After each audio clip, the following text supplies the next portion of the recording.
don't need your guns. We got people power and the fabric is divine. Mira allá, que nos quiere asesinar, pero la gente se resiste. Resistance is a natural response. How you gonna tell me that we ain't bound for freedom? Man, you can't trick us. We got eyes to see us. We be looking beautiful despite your amnesia. Against the contagious, trigger happy fever. Your violence needs a surgical procedure.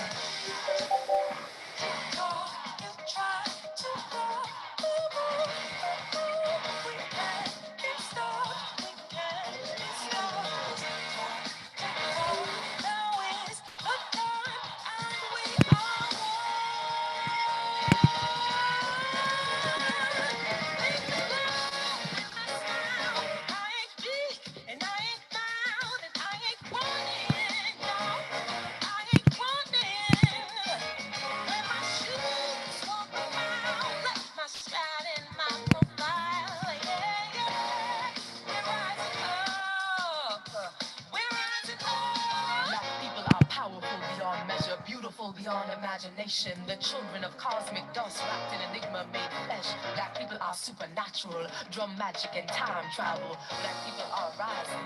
Black people are significant, magnificent, omnipresent, resilient, immeasurable, unstoppable, indispensable, brilliant. Black people are eternal, ancient ancestors of the entire planet. Black people are breathtaking, the creators of this nation, the cornerstone of liberation. Black people are genius. Black people are people on a mission to get free by any means necessary. Black people are my heart, my soul, my breath. Black people are the source. Black people are a gorgeous rebellion by the simple act of being born.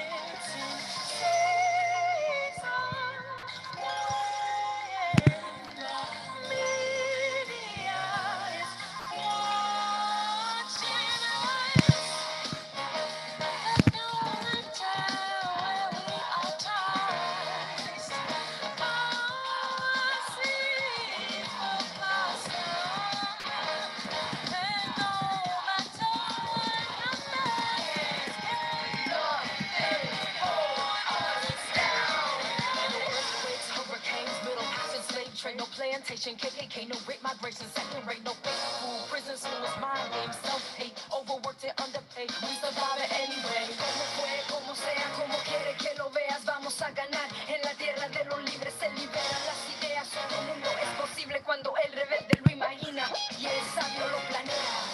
We're rising up, Black lives matter worldwide till the end of time. We're rising up, from the top to the bottom, gotta hang it out. My dignified black people got one thing in common.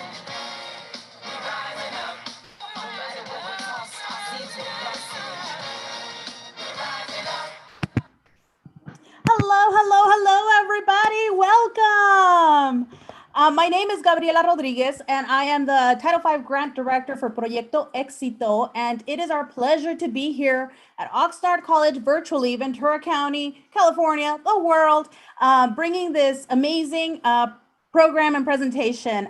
It was a vision by our student leaders. Our Associated Student Government had a crazy idea to bring Dr. Angela Davis to Oxnard College virtually and bring it to our entire community. So we are very excited about tonight's lineup. Well, Dr. Angela Davis is our lineup, but this couldn't be possible without the driving force behind the scenes. So our president, our Oxnard College student president, Lorena Ortiz, is with us. We have our student government public relations officers, Daisy Contreras, and student at large, LaShawn Aaron, who is also going to be moderating some of these conversations with Dr. Davis.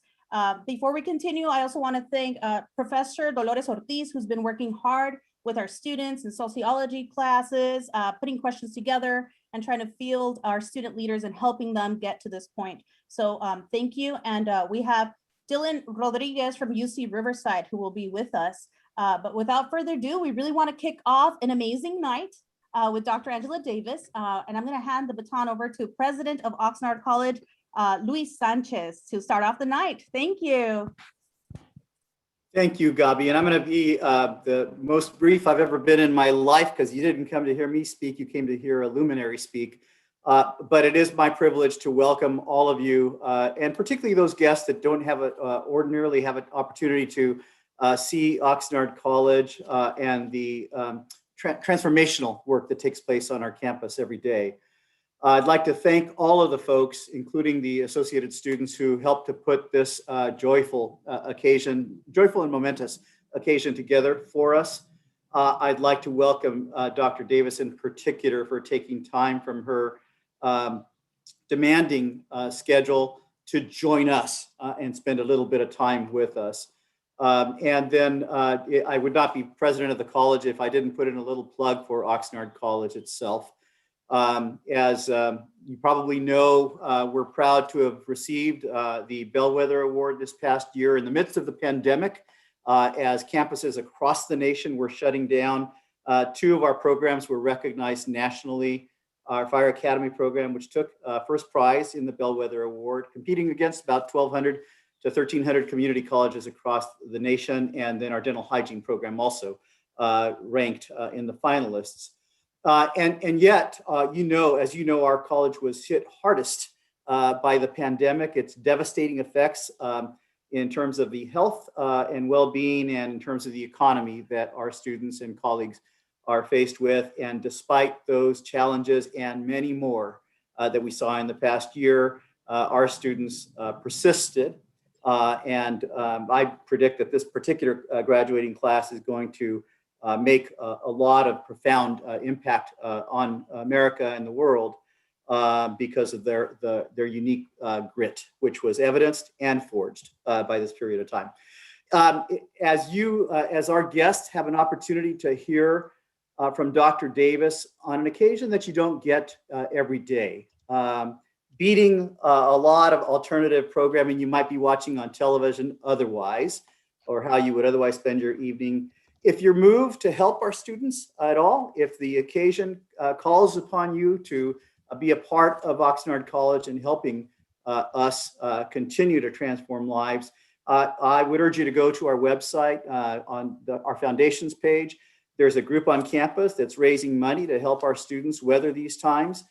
They would be happy to have a donation from you. If money is not abundant in your life, but you'd like to give in some other way, we've got a food pantry to help provide nourishment to our students who are hungry. And we've got a closet of nice clothing for students who otherwise might struggle to put together a nice wardrobe. So there are many ways for you to help the college continue to do the transformational work that it does. And now, speaking of transformation, let me pass the baton on to our next speaker. Thank you, President Sanchez. Before I give the mic to Professor Dolores Ortiz, I also wanted to acknowledge that this was possible thanks to a lot of people coming together behind the scenes: the Oxnard College Foundation, the Academic Senate, the Professional Development Committee, paid for by the classified and the faculty side of the house, and of course, our amazing associated student government, amazing resilient students who made this year happen. Professor Ortiz, take it away. Thank you, Gabby. We would also like to begin with a land acknowledgement, and I will follow with a brief socio-political context of the city of Oxnard. We acknowledge that the land our campus sits on is the traditional, ancestral, and unceded Chumash territory. We want to take this opportunity to acknowledge the generations that have come before, as well as the present day Chumash, Ventureño, and Barbareño peoples. We honor and respect the enduring relationship that exists between Indigenous peoples and this land. To set the context of our city, Oxnard is mainly a brown immigrant community, largely Mexican in origin, with a large Indigenous Mixteco-speaking population and a sizable Filipino community. It's a large agricultural area with a history of multiracial farm worker and civil rights organizing. The city itself is about 85% people of color. Oxnard College itself is about 88% students of color, 78% of which are Latinx, Chicanx students. It's the most diverse city in the county, and we have a beautiful coastline. But our city and coastline is also very industrialized, with 2 naval bases, power plants, dumping sites, factories, a commercial port, and agricultural processes that also affect our air quality. We provide much for the county and state, yet we bear the brunt of the environmental impacts, especially in South Oxnard, where our college and our students are located. South Oxnard has also existed under nearly 2 decades of gang injunctions, which were finally lifted last year. We are excited to have Dr. Angela Davis here to engage with the students from our proud community. Here to introduce Dr. Davis is Dr. Dylan Rodriguez of UC Riverside. Dr. Rodriguez is a scholar, activist, abolitionist, the prestigious Marguerite Casey Foundation 2020 Freedom Scholar, president of the American Studies Association, and his most recent book is called White Construction, Domestic Warfare and the Logistics of Genocide. Thank you for being here with us, Dylan. Good evening, everyone. I want to say thank you, a huge thank you to Professor Dolores Ortiz for inviting me. And I'm honored to be a small part of this gathering. Thank you to the students who put in a ton of work to make this happen.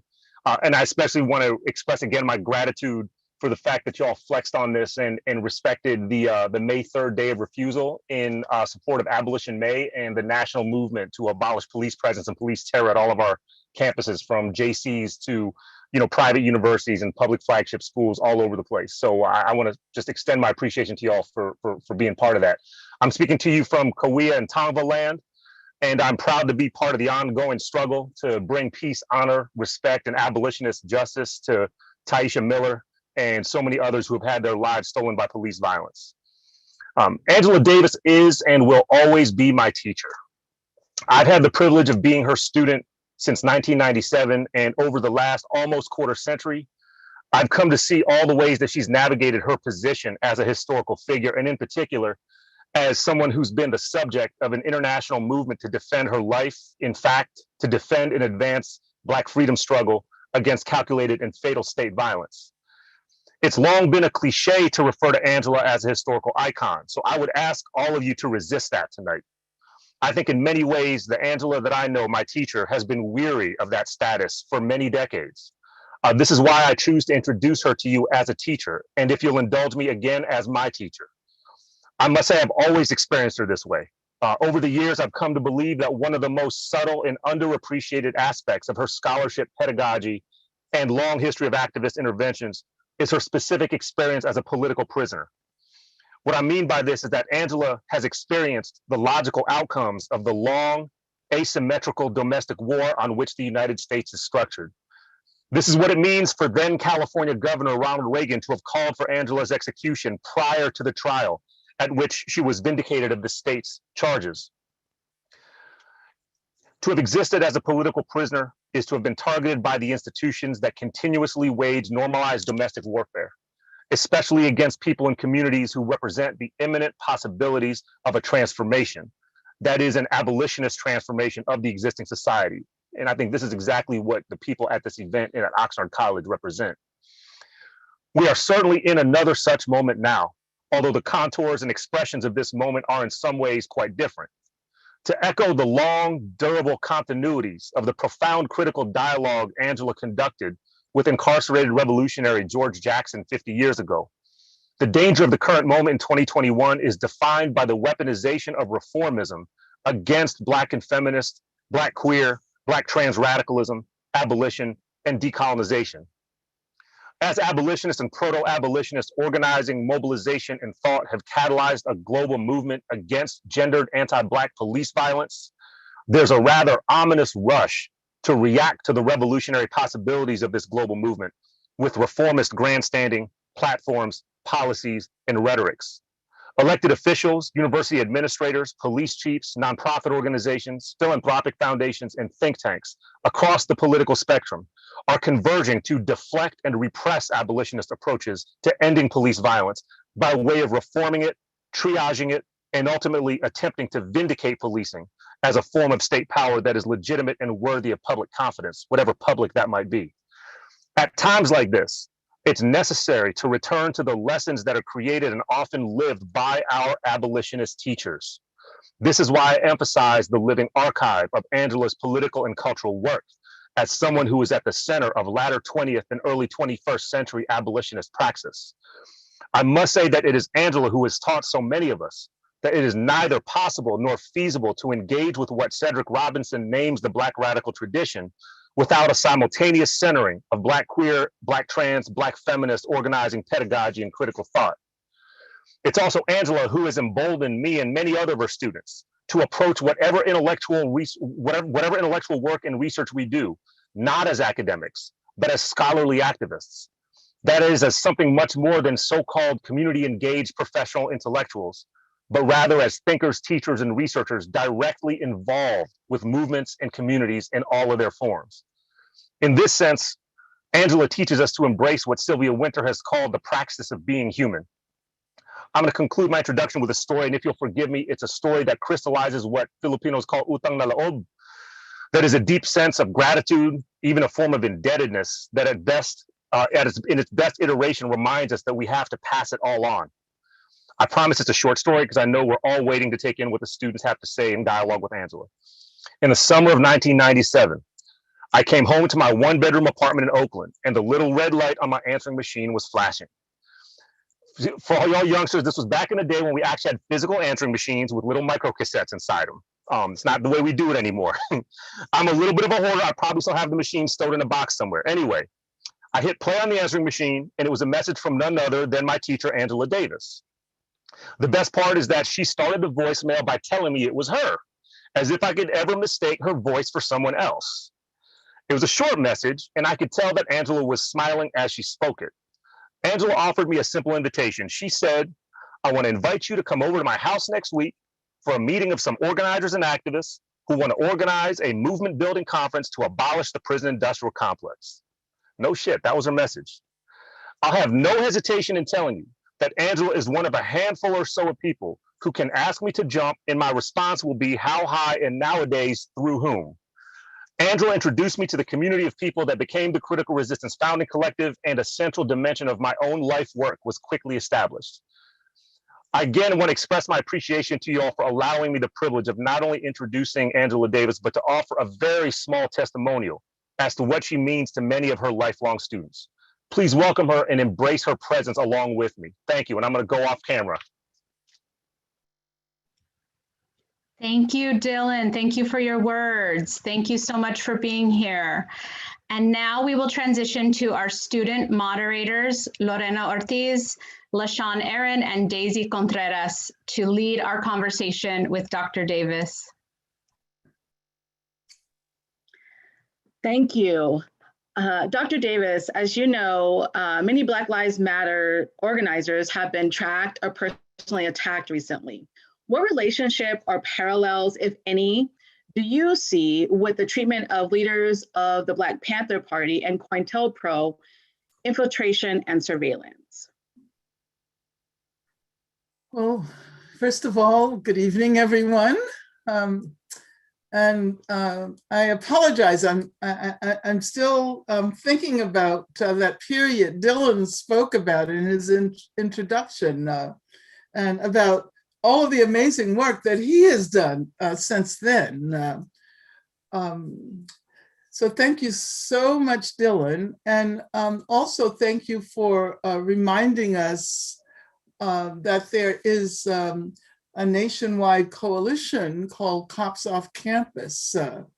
And for those who may not know, this is why the event was rescheduled, because as Dylan pointed out, on May 3rd, there was a national day of refusal.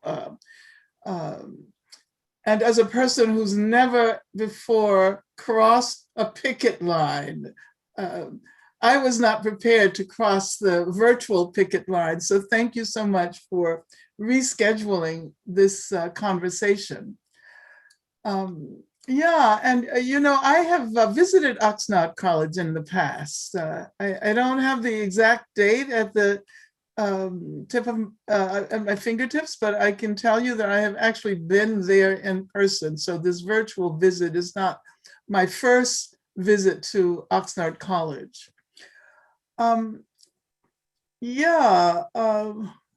First of all, let me say that I'm in Ohlone land. I live in Oakland, California. And I'm so happy to have the opportunity to engage with you in conversation about these issues, including the first question which you asked, LaShawn,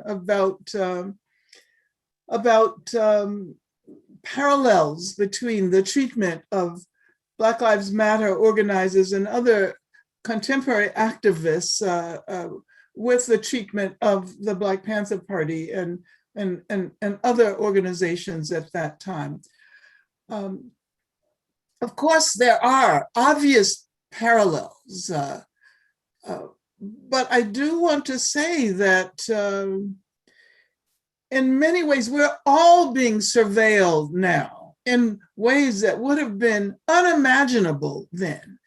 You know, I can remember during that period, whenever we had a conversation, telephone conversation, we would also talk to the FBI because we assumed they were listening. And now we don't even, have to speculate about that. We know that we're all under surveillance. This is an era of hyper surveillance, and certainly some of the major organizing groups that have helped us negotiate our way through this period are not only under surveillance, but subject to the kinds of attacks that are only possible given the existence of the kind of social media that we have now. I'm thinking about the ways in which Patrisse Cullors has been under attack for buying a house in LA, a house I think that cost $1.5 million. Anybody who lives in California knows that it's very difficult to find a house that's a great deal less expensive than that. But anyway, I think that that we have to be aware of the ways in which this hyper surveillance conditions our relations to the organizations that are doing very important work. Of course, not every organization is perfect. No organization is perfect. No individual is perfect. There are always going to be ways in which people can be singled out. And I think it's important for people to figure out how to collectively resist that, so that we don't immediately fall into the trap of believing every single thing we see online or in the news. And of course, as Dylan pointed out, this is a very important moment. It's a moment that many of us who have been working toward abolition for a very long time could have never imagined. We could not have imagined the entrance of abolition into public discourses.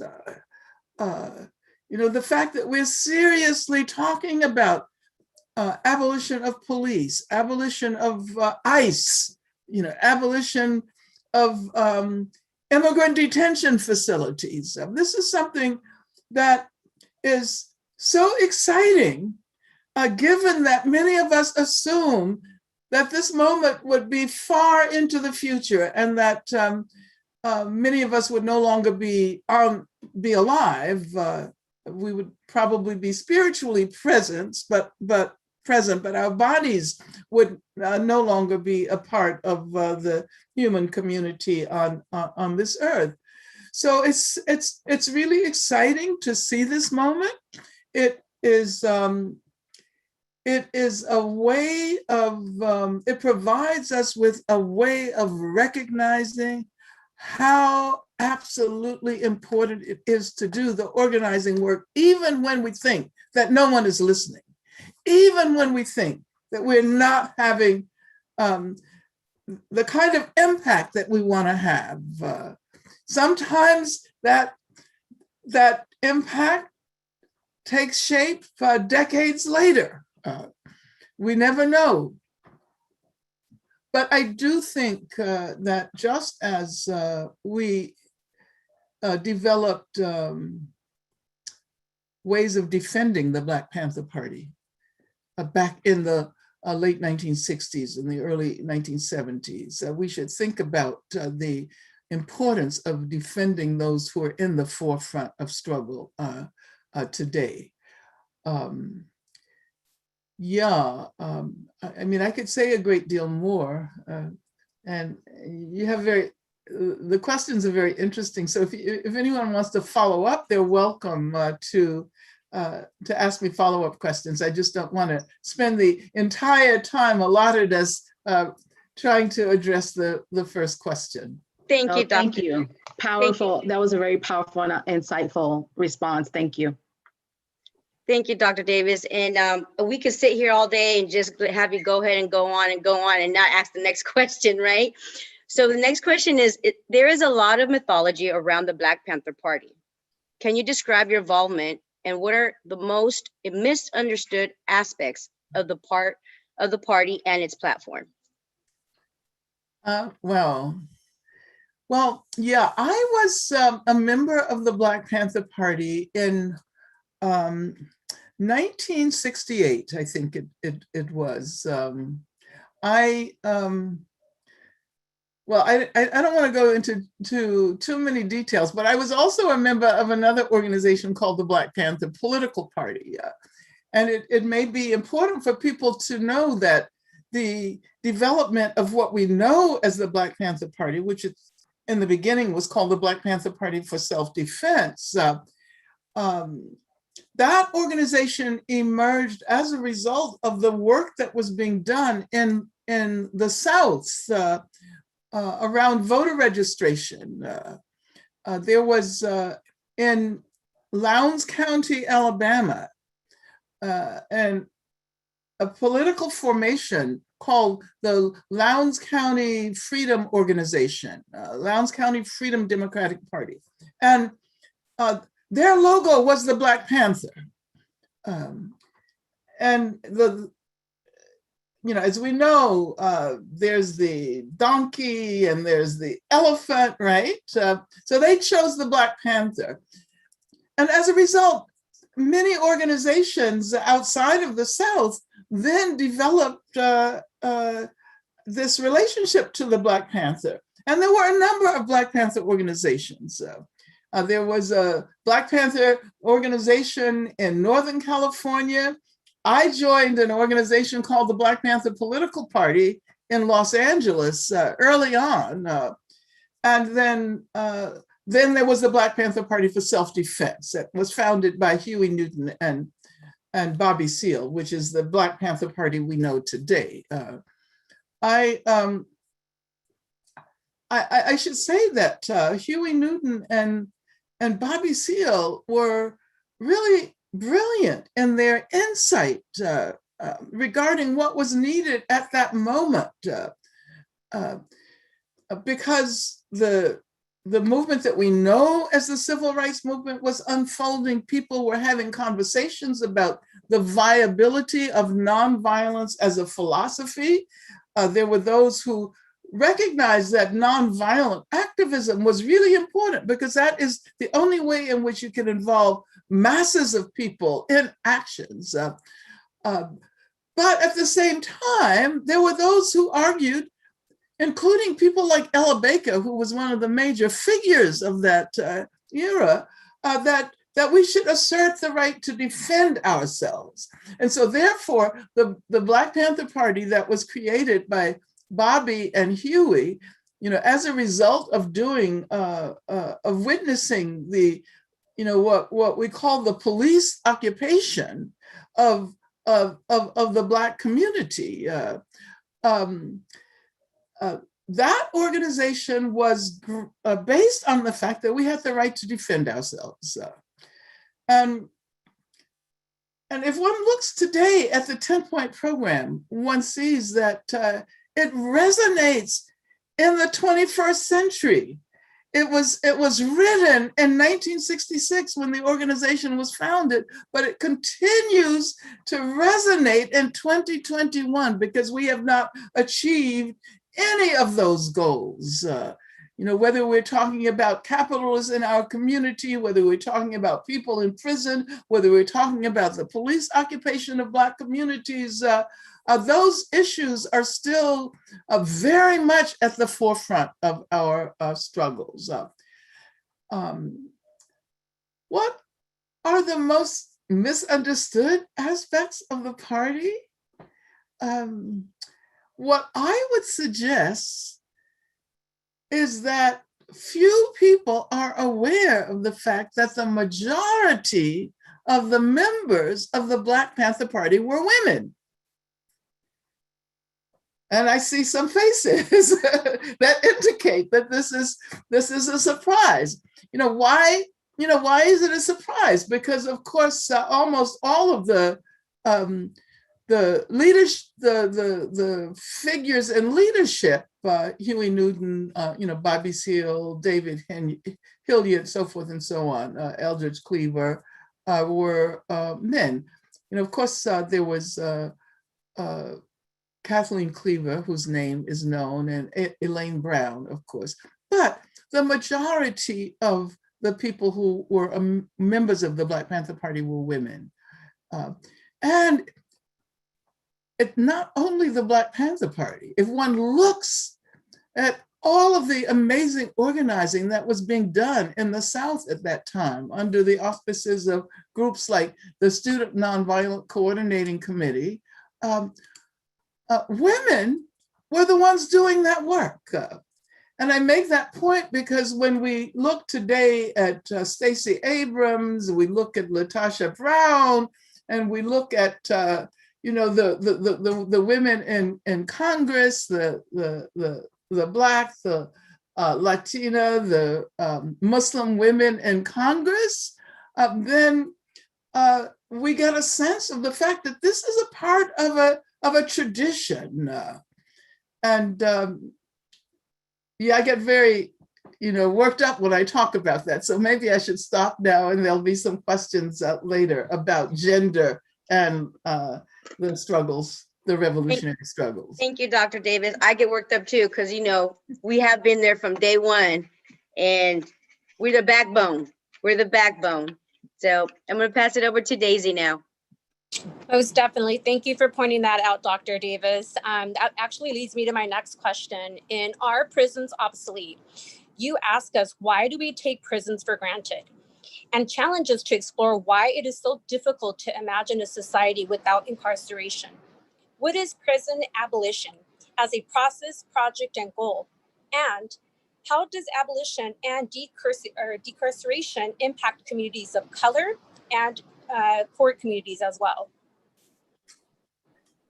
Okay, let me see if I can figure out how to be succinct here.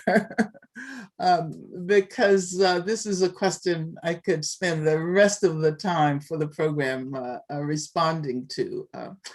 Let me just perhaps begin by saying that the history of the institution of the prison and the history of the institution of the police those histories have evolved alongside the histories of efforts to reform these institutions. As a matter of fact, from the very birth of the prison and from the very beginning of organized, governmentally sanctioned police departments, there have been calls for reform, because at the very outset, they were brutal institutions. They were very much inflected with racism. And so there have been calls to abolish these institutions from the beginning, but they were in the minority. The majority called for reforms.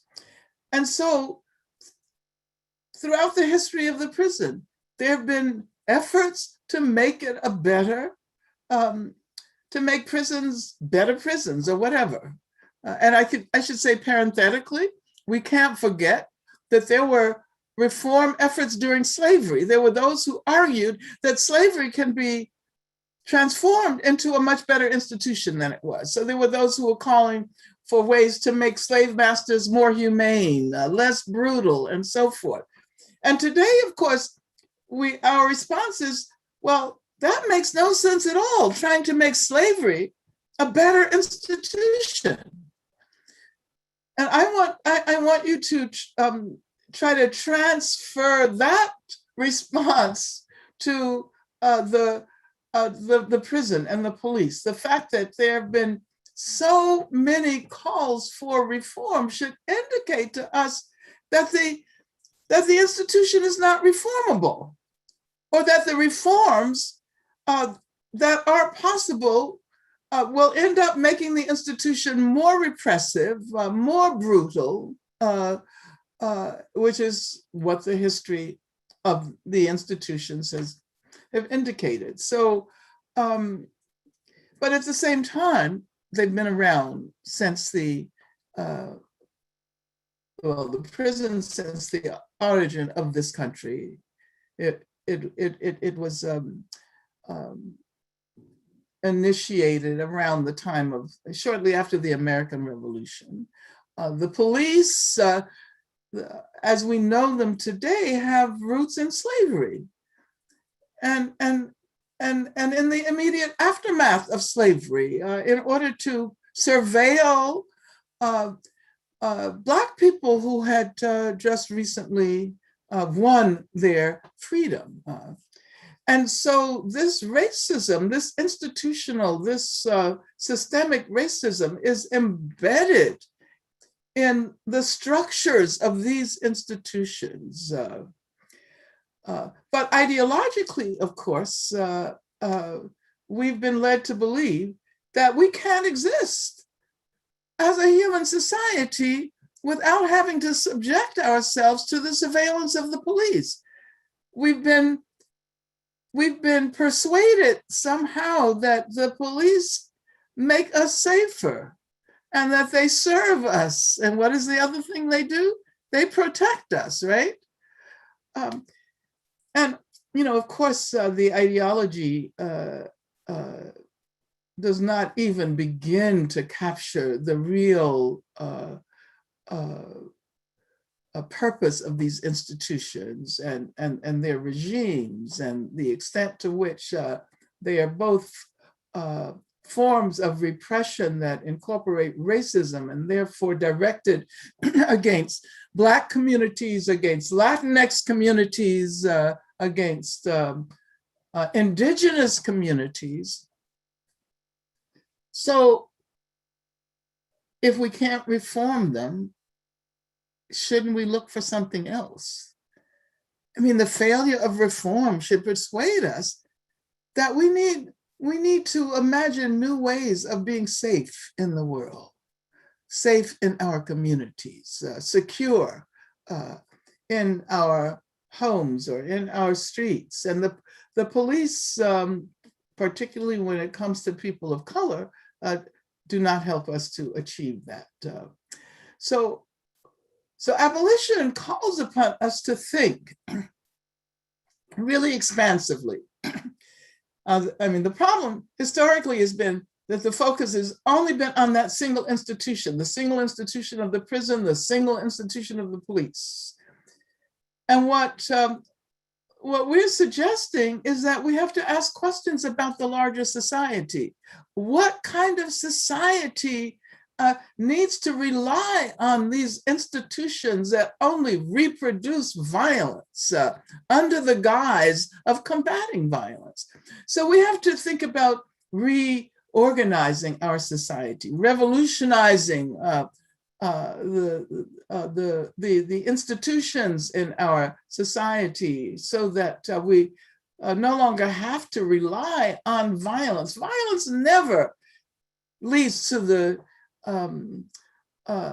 end of violence. Violence always reproduces itself.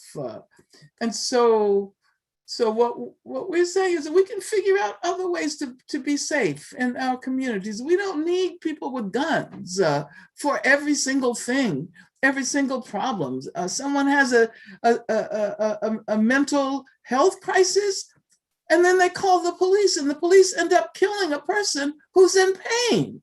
So we need to figure out what kind of institution would protect someone in a situation like that. And I could go on. Domestic violence, people who are are targets of domestic violence often end up being killed by the police. So how can we really extricate ourselves from these problems? And abolition is about imagination. Abolition is about dreaming. Abolition is about rethinking the future. And that is, I hope, what we're doing at this point, at this particular historical conjuncture. Thank you, Dr. Davis. That was just so powerful. And you just definitely just hit it was just powerful. But I'm going to go ahead and have LaShawn ask the next question. Thank you. So I heard a little bit of the answer to this question, but I'm going to ask it anyway. So given that over 1,000 people per year are killed by police in America, much more than any other wealthy nation, what is the relationship of police violence to policies and laws, which also disproportionately impact people of color? Well, I think they're very much connected. Racism in this country does not simply express itself in isolated ways. They're all related and connected. But first of all, let me say that we know we have a terrible problem with racist police violence in this country. And an indication of that is the fact that even during the trial of Derek Chauvin, I mean, you would have thought that the police would have been somewhat aware of the fact that eyes are on police departments all over the country, so that they would have at least restrained themselves during that period. But they can't help it. And so what, we saw Dante Wright, we saw Makia Bryant, we saw Andrew Woods. In that brief period of the trial, so that we know that we have a serious problem. But I think it's also important to recognize that people all over the world are experiencing racist police violence. And probably the worst example is in Brazil. And precisely because Brazil is the country that has the largest number of African descended people, it would appear to me that if we're talking about racist police violence, we should reach out and learn from the struggles that have been ongoing in Brazil, that led, for example, to the assassination of Marielle Franco, who was an anti-police activist. And she was killed by former members of the police in Rio. So I every chance I get, I try to encourage us to think within a larger framework, to recognize that this is going on in South Africa. The police department in South Africa has embedded racism that is the inheritance of the apartheid regime, even though the majority of police officers are Black. And it's a perfect example of what structural racism means, of what institutional racism is all about. We don't have to have white people as the bearers of racism, that the racism is embedded in the institution. So I'd like us to take that into consideration and realize that in France, they've been fighting racist police who are responsible for the deaths of people of African descent, of Muslims. The Islamophobia in France is horrendous.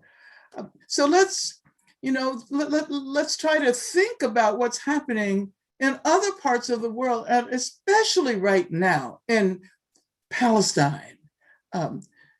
We're aware of the fact that there have been police and military assaults on Palestinians, and there's more violence in Palestine than ever before in the last years, in the last 7 years or so. So I always try to take the opportunity to encourage people to think within a much larger frame. But yeah, what are we going to do? The relationship of police violence to policies and laws. People should read the book by Alice Vitale, The End of Policing, which is a really interesting history of the police, and it's a history that is written within an abolitionist perspective. But what that means that we have to do things such as end gang injunctions, and I'm really happy to hear that in Oxnard you have succeeded in ending gang injunctions, right? Am I right? Yes, you are correct. Okay, and that's just one example of the many ways in which one can challenge the ways in which the police incorporate the worst kinds of racist violence. Thank you for that answer. And I just appreciate your approach in terms of looking at it from a global point of view. Thank you. Most definitely. And while you touched in regards to institutions, I will go ahead and also ask the next question with regards to the institution. Unfortunately, the institution of education, which should be nurturing, also serves to criminalize youth of color through the school to prison pipeline. Why do you think educational institutions are also ironically contributing to the cradle to grave prison pipeline? What is needed to slow these pipelines? We need, I think, to completely reconceptualize education because it's not only that there is a school to prison pipeline, but there's also a prison to school pipeline. And if one looks at many of the schools in our communities and communities of color, they have been shaped in accordance with carceral regimes, and they have become carceral settings. When schools have metal detectors, when there are school resource officers, and that of course is does not really capture the fact that these are police, these are cops in schools. And this period of May, which is a campaign to get cops off campus, applies not only to institutions of higher education, but also elementary schools and high schools as well. I mean, what do you expect when you start treating kids like they are prisoners? What do you expect when kids? I mean, kids always, it's a part of childhood of being able to act out.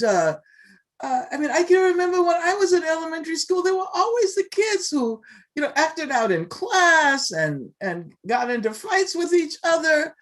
But that's a part of what happens nowadays when there are school resource officers inside schools. They immediately get channeled into the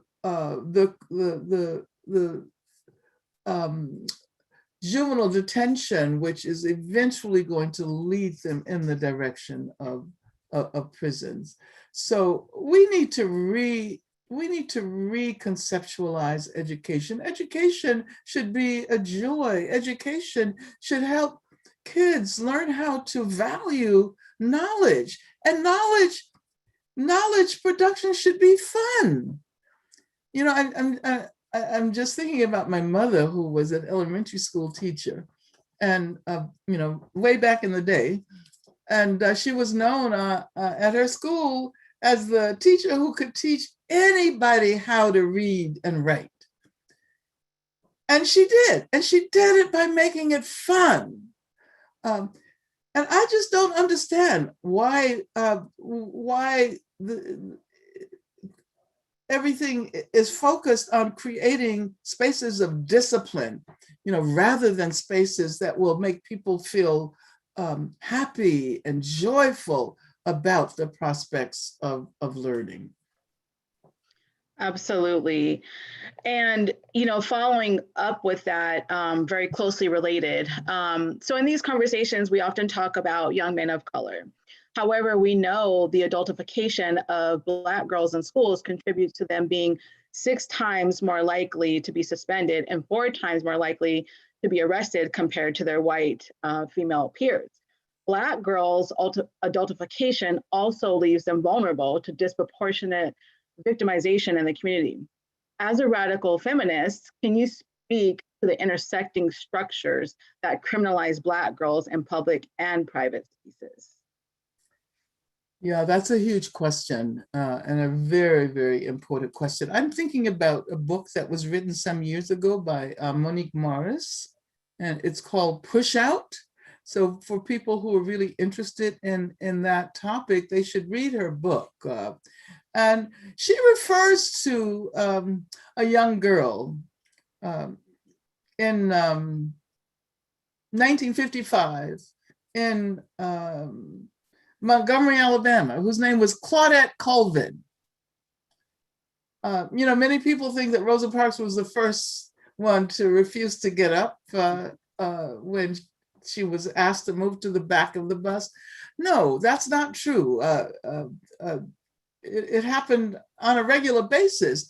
But there was one girl who was arrested shortly before Rosa Parks, whose name was Claudette Colvin, because she refused to give her seat to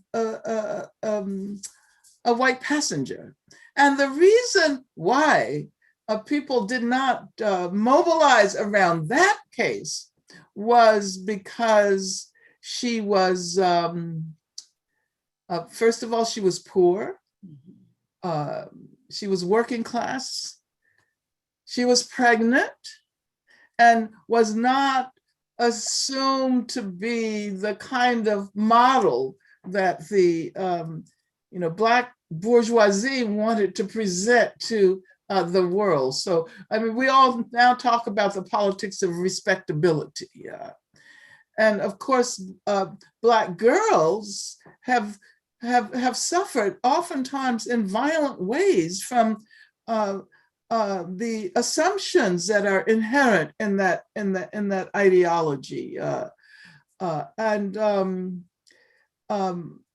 We know that Black girls are much more likely to be channeled into the system as a result of status offenses. They're much more likely to go into juvenile hall for things like running away from home, for doing nothing that is harming anyone, oftentimes trying to escape from harm themselves.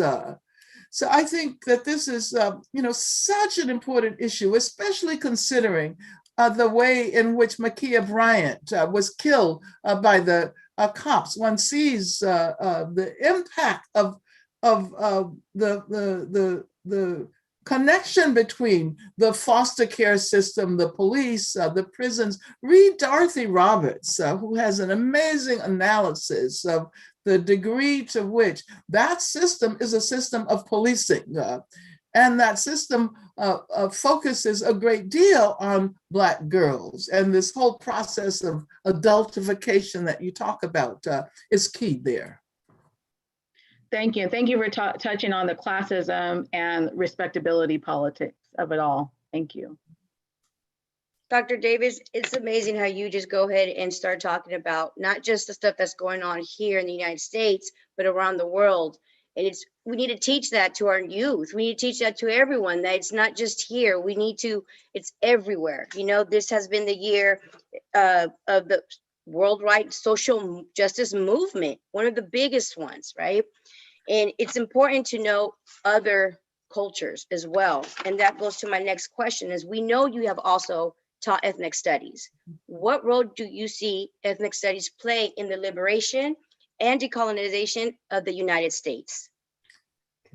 Well, you know, you were asking such great questions, but they're also huge questions. So let me, first of all, what I would say, especially to respond to your comments about the importance of an internationalist perspective, when the first Department of School of Ethnic Studies was founded at San Francisco State in 1968, it was supposed to be called Third World Studies. Because it was precisely the connections with liberation movements happening in Latin America, in Africa, in the Middle East, that those who were involved in the San Francisco State strike wanted to see. And I mention this because I know that now there's a big controversy relating to the teaching of ethnic studies in high schools. And they are attempting to exclude Arab American studies. You know, there's African American studies, and you know, there's we know indigenous studies, Latinx studies, but they don't want to include Arab American studies. Why? Because of the question of Palestine. And because of the Israeli lobby and the assumption that whoever criticizes Israel can somehow be categorized as anti-Semitic, you know, which makes no sense at all. If we have the right to criticize a government like the US government, why not the government of Israel? Why is it? Well, anyway, I'm really upset about, you know, what's happening in Palestine now, because you know, as a person who has visited Palestine and has been involved in solidarity movements for a very long time, I know the damage that has already been done by the occupation, and then when one adds the, you know, this acceleration of military violence. So I think that ethnic studies is really important because it helps us to understand the interconnections, the importance of decolonization, the importance of challenging racial capitalism. And of course, racial capitalism rests on colonialism and the genocide of indigenous people and slavery. These are the sources, the historical sources of the racism that we're trying to work hard to finally work to extricate. But yes, ethnic studies is absolutely essential. Thank you, Dr. Davis. And I'm gonna go ahead and pass it now to Daisy with our last questions, because we have some Q&A for you next. Okay. Yes, and although Professor Ortiz did touch on this during the introduction, just a quick recap, our community in Oxnard is largely a working class, brown immigrant community. Our campus at Oxnard College is made up of 88% students of color, 78% being Latina, Latino. What role do you see students like us from our campus playing in the movement toward liberation and abolition? Well, I see you as playing a leading role. And I think it is so important that we recognize our commonalities and our connections, our intersections, our interrelationalities. And therefore, I may have mentioned this before, but let me emphasize again, when we speak about abolishing the police, we have to highlight the border police and ICE.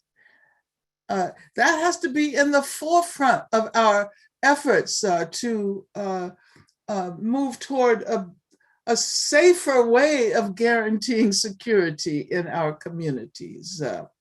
And when I think about the ways in which what we call the prison industrial complex emerged, it was a response to global capitalism and the impact of global capitalism that had different impacts on different communities, but at the same time fundamentally relied on racism. Why are the majority of people behind bars Black and brown? Why are indigenous people still the people who are more likely than any other group to be incarcerated? And I want to think about the beginning of that acceleration of incarceration and the coming together of what we now call a prison industrial complex. It had to do with deindustrialization and the breaking down of institutions that used to provide healthcare to everyone, social services that were available to people. So in the 1980s, when jobs were no longer available, because so many of certainly, particularly in areas where the impact was such that home economies were basically destroyed and families could no longer figure out how to make a living, they began to come to the US. And so the migration that happened was a part of a response to the same processes which produce the prison industrial complex.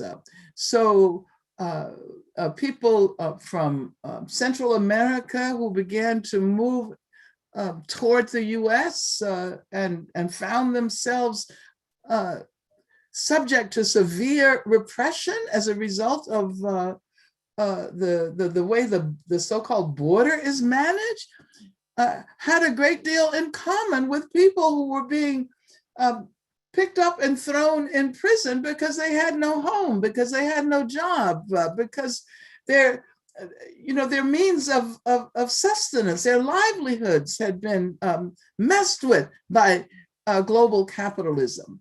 And I think that it's important to hold on to those ideas because now, when we look at immigrant detention and the impact of privatization on immigrant detention is the most lucrative sector of the private prison industry.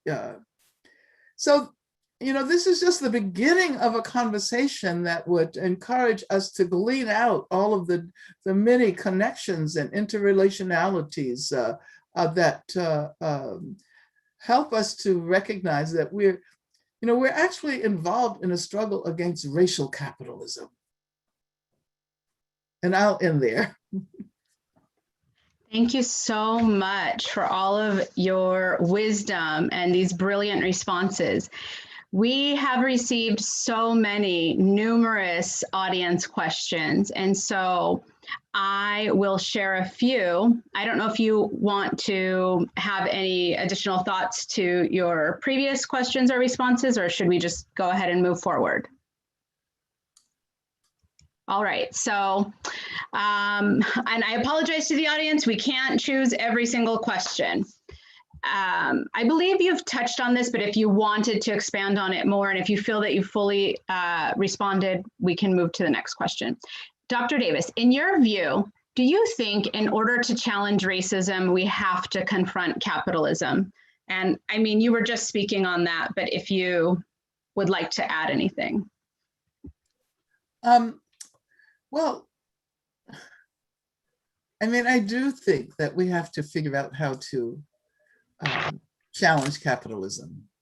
But of course, not everybody is in the same place when it comes to an awareness of the ways in which racial capitalism is so responsible, for the prison crisis, for assaults on our education, for the treatment of immigrants and undocumented immigrants. So I think that the whole process of bringing capitalism into the frame is really important, especially now. Thank you. And this is the work of teachers, it's the work of organizers, it's the work that you can do as students, having conversations with those that you know. This is a process, it's not going to happen overnight, but we really have to begin to recognize that even as capitalism has insinuated itself into every aspect of our lives, we have to learn how to challenge it and to imagine emancipatory futures, and I would say socialist futures. Thank you. This next question comes from our very own student, Rebecca Spradlin. Considering the lack of information on Indigenous communities and individuals when collecting data about Black Indigenous people of color, she wants to know, how do I bring awareness to this population without taking away from the prison populations already included in statistics, in which we see so little information on Indigenous populations? Well, how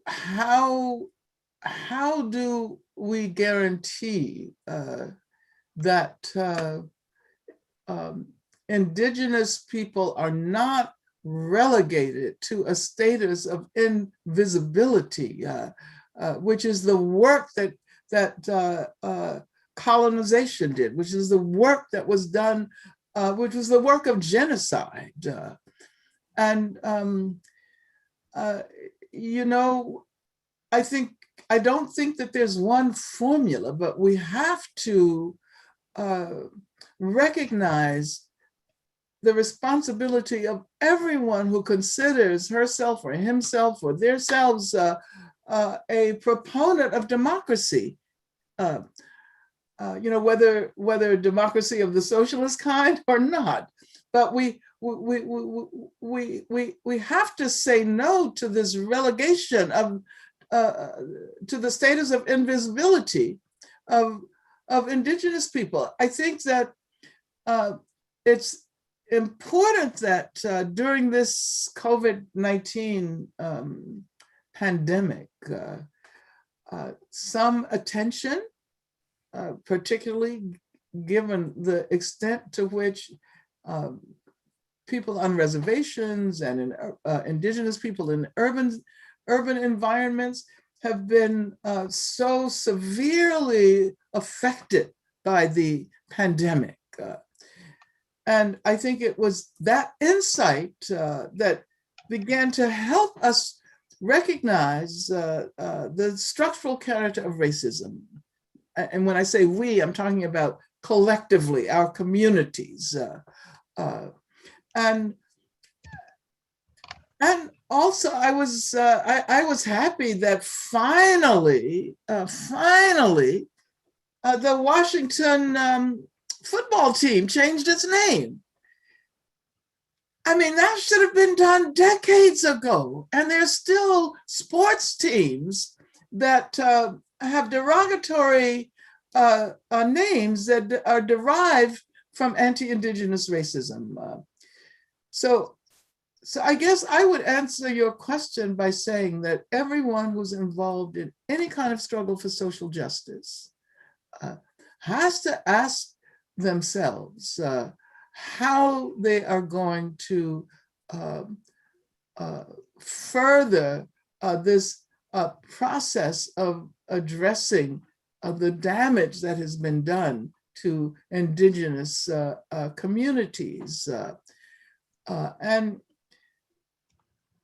and to see this as the most important piece in our struggle for social justice, connected also to environmental justice, because Indigenous people are the ones who always been in the forefront of efforts to save the planet.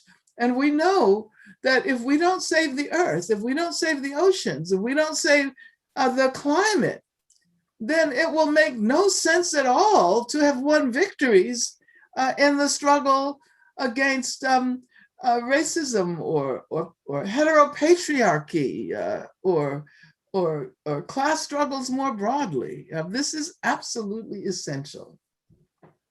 Thank you. Speaking of displaced peoples, there were many questions asking you to speak about Palestine. So an abbreviated version comes from Jacan Stone.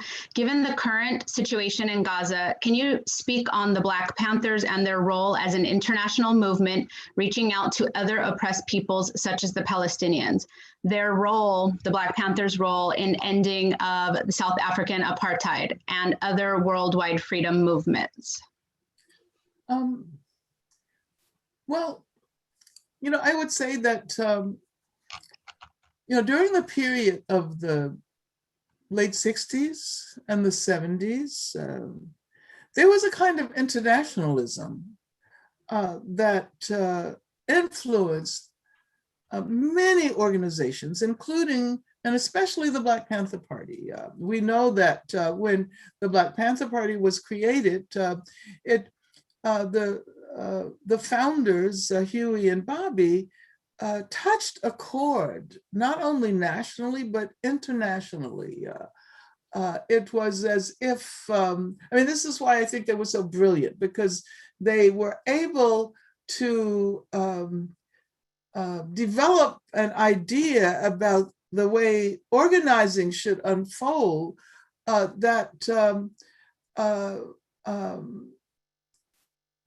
excited people everywhere, to the extent that there were, and this was one of the problems with the Black Panther Party, it kind of expanded too rapidly, and there were chapters created all over the country. And then there were Black Panther Party organizations that were, created in Australia and New Zealand and in Israel and other places.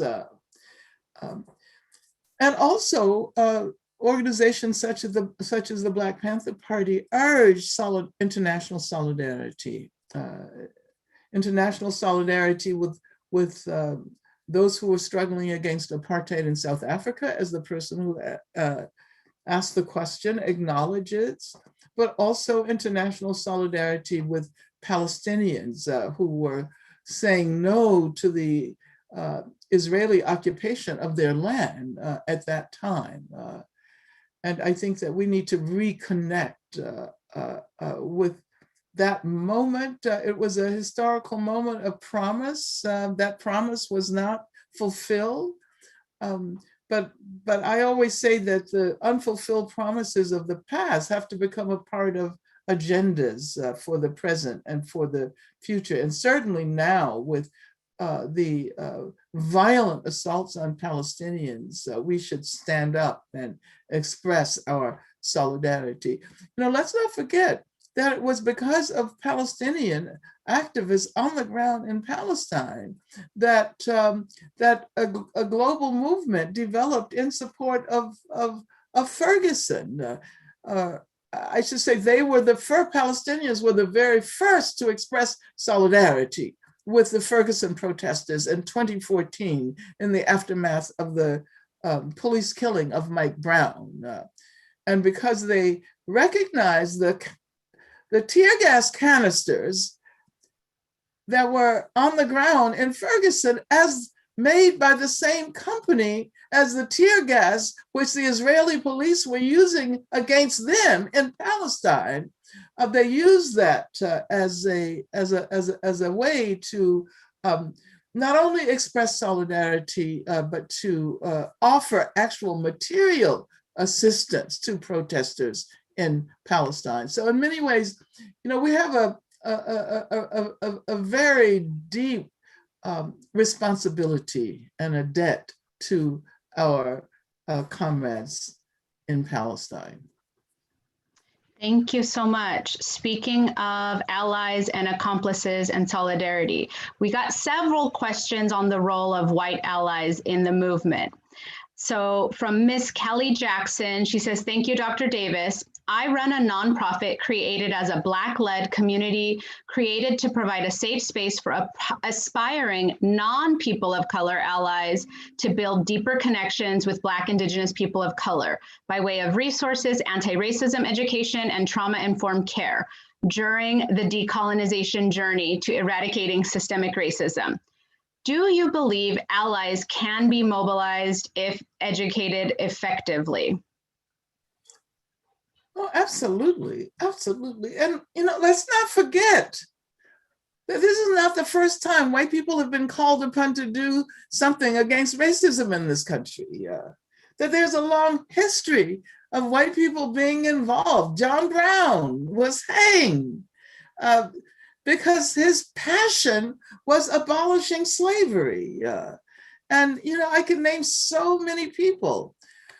This is why I sometimes have an ambivalent relationship to the notion of allies, because I know it is important to hold on to this notion of allies, because one of the implications is that the leadership really should be in the hands of Black and brown people, Indigenous people, people of color, and that white people, a part of struggling against racism is for white people to learn how to take leadership from people of color.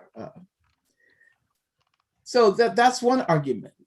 But then on the other hand, racism affects all of us. White people are not unaffected by racism. It's damaging, it's dehumanizing, it creates monsters.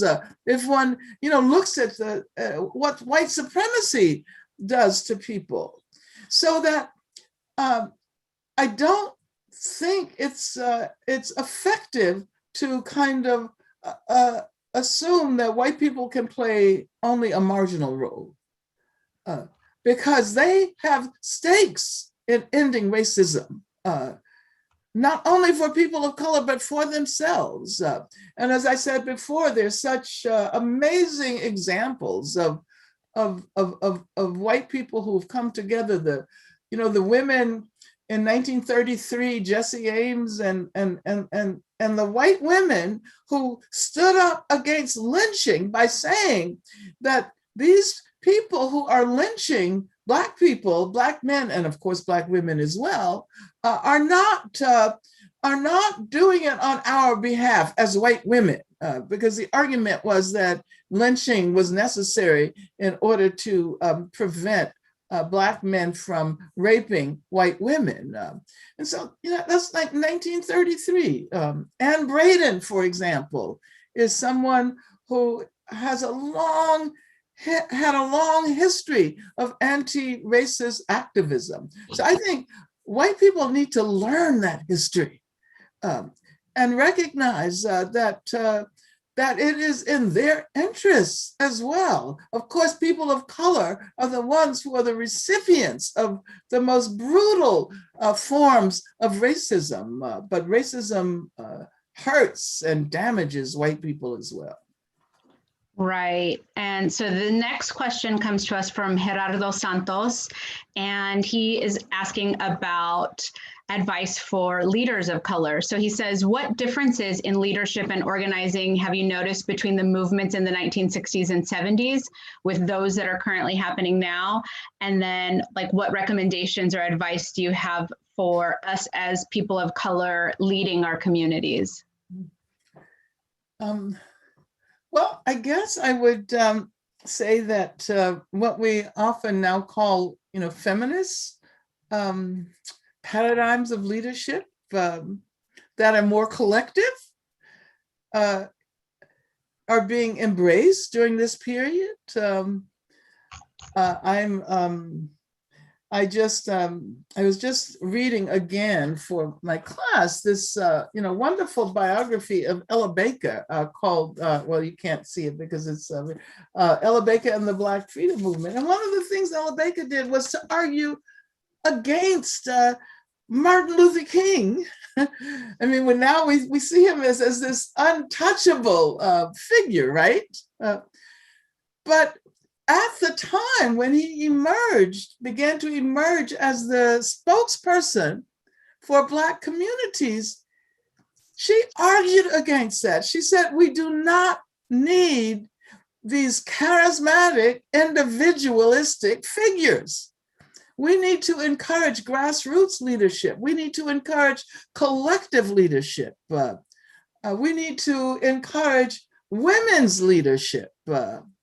And if you're interested in that question, the person who asked did ask this particular, if you're interested in that issue, read Barbara Ransby's biography of Ella Baker, and you will be amazed. You will be impressed by the ways in which she managed to have an impact, a collective impact in organizations, but by staying out of the limelight, by not, even though she was an amazing speaker, by never focusing on herself, by arguing that leadership has to be asserted by those who are the targets of the oppression. And her role was to cultivate that leadership. Her role was to make sure someone like Fannie Lou Hamer, who was pretty illiterate and grew up on a cotton plantation and was a timekeeper in Mississippi on a cotton plantation, that she could actually go to Washington and represent a new political party and speak out on behalf of all of those who are doing the organizing in the South. That's the kind of leadership I think we need now. And I'm happy that in many organizations that are involved in the Black Lives Matter, the movement for Black Lives, have taken seriously this idea that collective leadership is the way. Thank you. Yes, actually, in my class this morning, we were just talking about Ella Baker and Bayard Rustin being in the background of a lot of these movements, laying the groundwork, doing the hard work, spade work, right? And, Bayard Rustin as a gay Black man being in the background, knowing that it might harm things at the time, right? That was the impression, or women sort of being relegated to a position. And today we have the chance to recognize everyone, include everyone, and be more powerful for it. Thank you so much. There's some light questions, but maybe the last heavy question.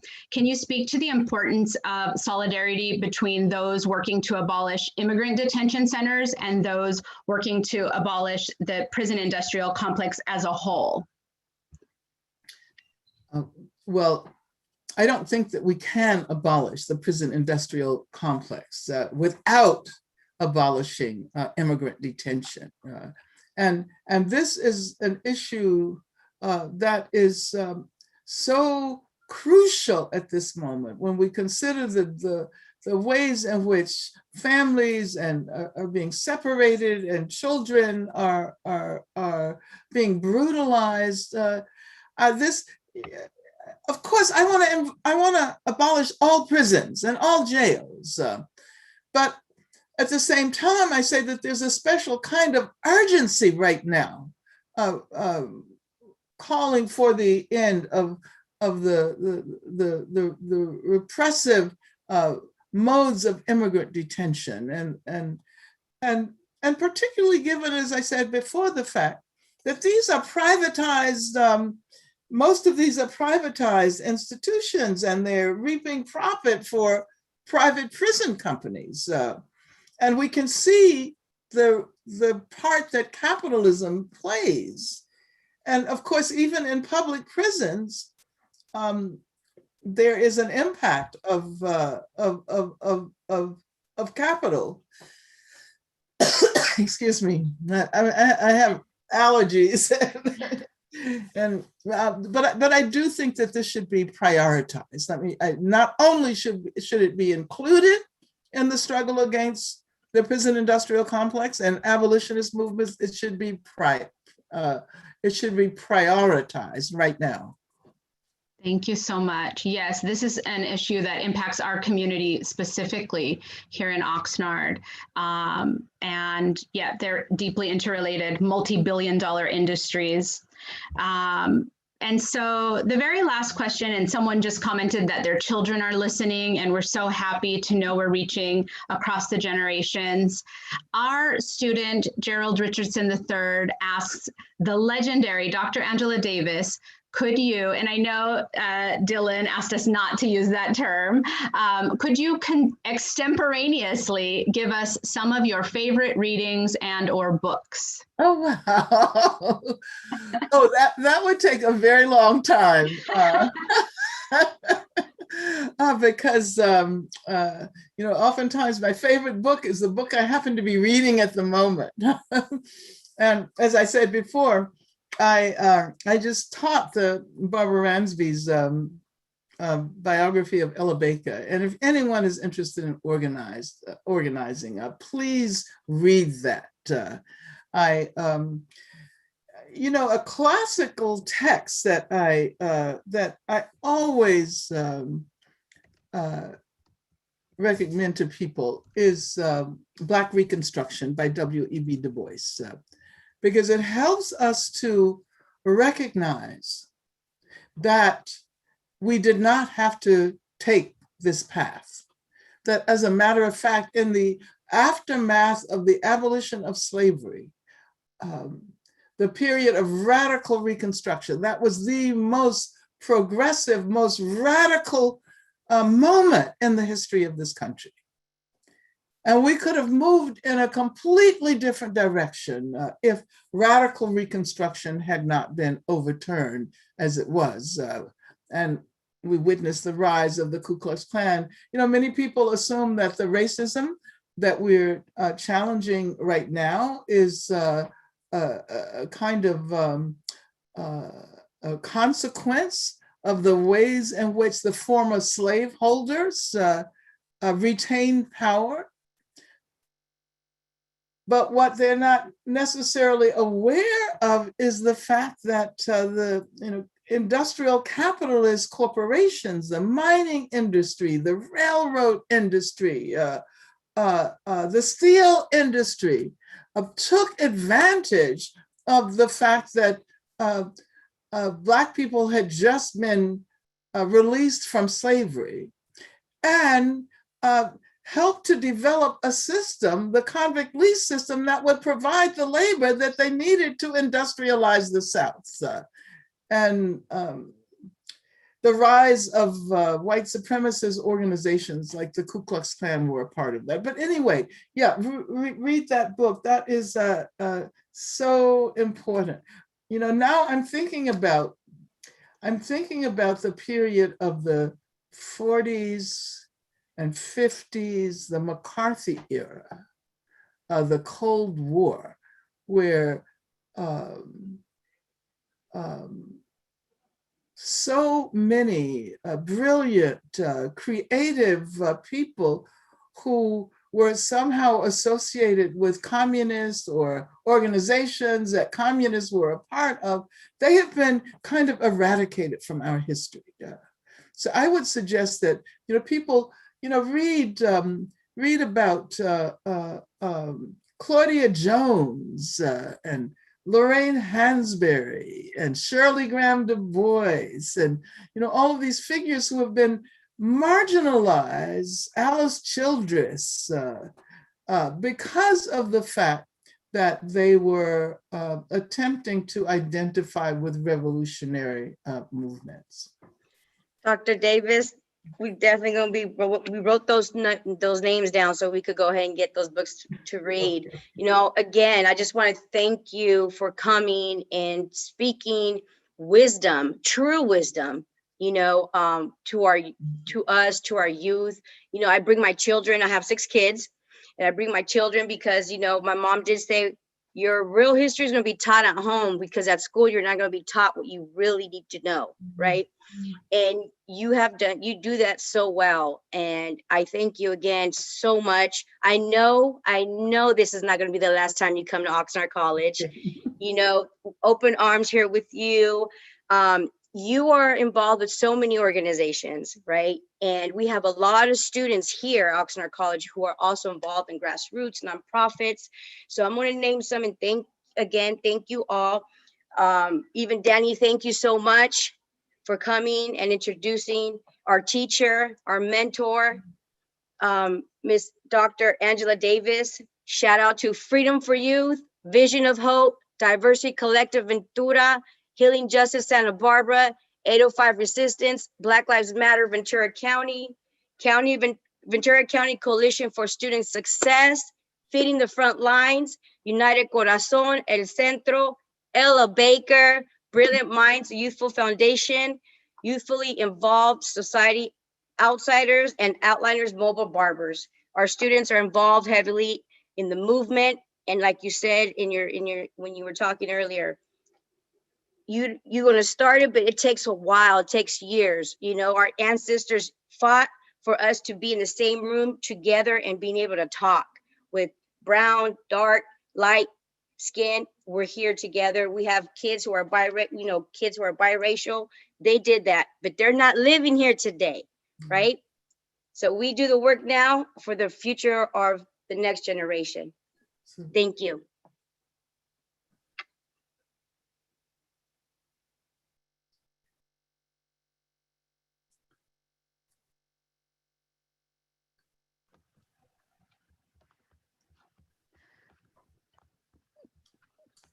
Awkward silence. Thank you so much, everybody. Gabby, should we outro with the music again, or should we just wrap it up?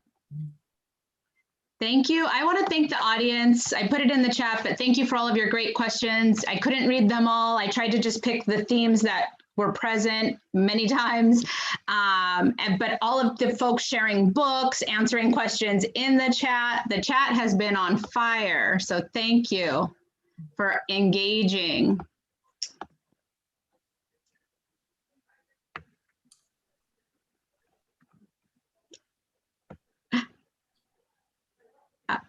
I need to take a class with Dr. Davis soon. I'm not a host, so I can't end it. So sorry. Bye, and hope to see you in person the next time. And Thank you, Dr. Davis. Thank you so much. I really appreciate this stuff. Thank you, Dr. Davis. Okay, wonderful. Goodbye. Bye. Have a good night. Can we get a quick picture with the students really quick? Sure, of course, of course. All right, I'm gonna try to get something from my. Oh my God, Malik, stop. All right, everybody. I know this is now the iconic selfie on virtual reality, so thank you all so much. President Sanchez, jump in the picture, please. Give me a sec. Ready, everybody? 1, 2, and 3. All right. Thank you. All right, we're gonna end this webinar. Bye. Bye, thank you. Good night, thank you. Good night, everyone. Thank you.